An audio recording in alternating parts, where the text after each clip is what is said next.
Mavs Clippers. Let's start with that game, the nightcap. Unpack it for me.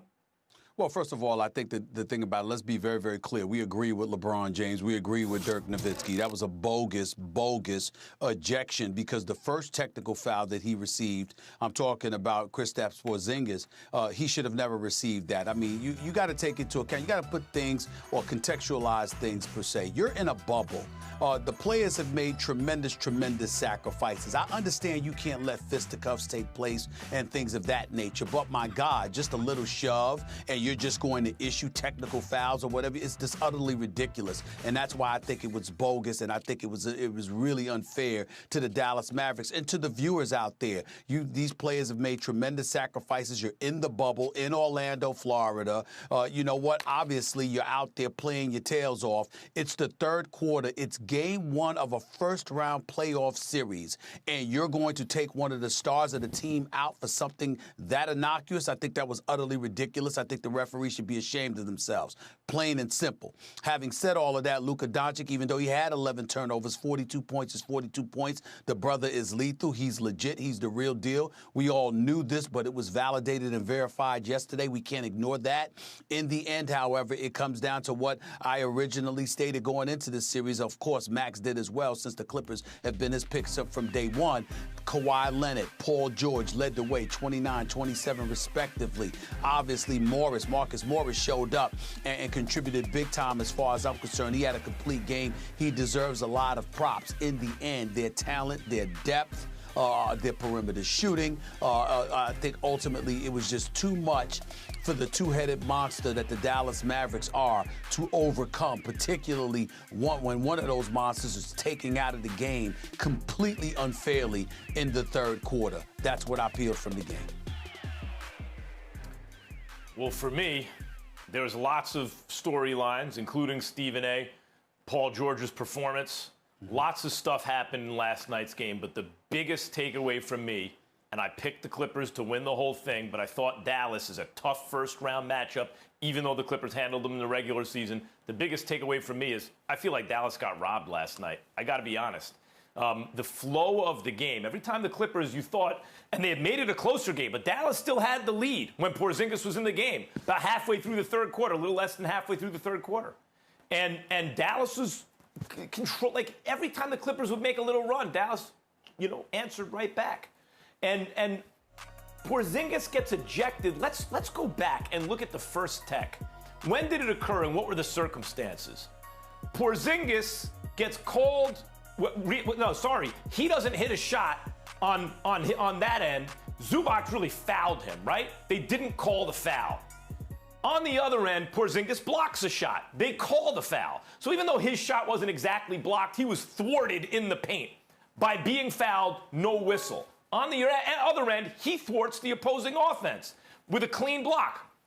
He gets a whistle. So already it's like, hold on, why is there like almost targeting Porzingis both ends of the floor? He's getting a raw deal at the very least, both ends of the floor. And so he's frustrated. And just because he pumps his fist for a second, they blow the whistle? That's the first tech? Come on.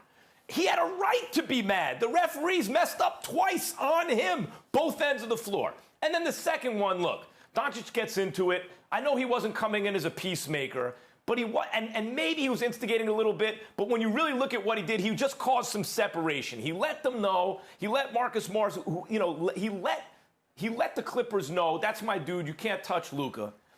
But really did it, yeah, it escalated, maybe basically like get away from my guy. And you tee him up again for that, and he leaves the game. What happened when Porzingis was ejected? Dallas goes from having a lead throughout most of that game once they went on that initial run to the Clippers taking over the game and winning comfortably. I mean, at the end, all of a sudden you look up, it's a 4-point game. How'd that happen? But they were always a couple of possessions up from then on in.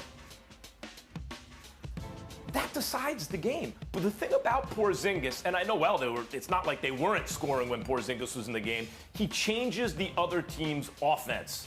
He makes it, and I know during the broadcast they're talking about his pick-and-roll defense and all that, but Porzingis changes the other team's offense. It is much harder to score when he's in the game. And once he was removed, the Clippers took over. I feel like the Mavs got robbed, Stephen A. I don't think they're going to win the series. Maybe they don't even win the game if Porzingis stays in. Maybe I still like the Clippers, but I don't know. But that is a raw deal for the Mavs in Game 1. That's a raw deal. Well, I don't disagree with you, Max. I really, really don't. I just think that it's important to highlight, when you talk about them being robbed. You know what? Bad calls happen all the time, and definitely during playoff games. But you don't see stars get ejected too often, particularly for something as ticky-tack as that. But I think the important point, especially with a platform like this, it's important to really, really highlight this point to the NBA, to Adam Silver, who's done a phenomenal job, to the NBA league office, who obviously has done a phenomenal job. Let's be real about something here. You've got to cut these guys some slack. It can't be business as usual. It's not business as usual. They're in a bubble. They don't have home court. They're not around loved ones and family and things of that nature. They've been isolated in a bubble going on 2 months and counting if you continue to win.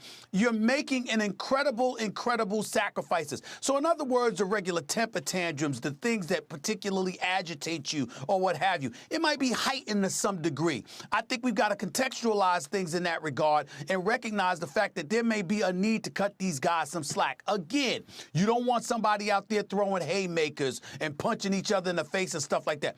But shoving one another, the referees are clearly capable and team officials are clearly capable of getting into the middle of a fray and separating folks. You cannot have a situation where you got guys making this kind of sacrifice and you're asking them to make this kind of sacrifice and then you're going to snatch it away from them on something as bogus as that. Let's think about that for a second here. You're Porzingis and you're the Dallas Mavericks. You came to the bubble.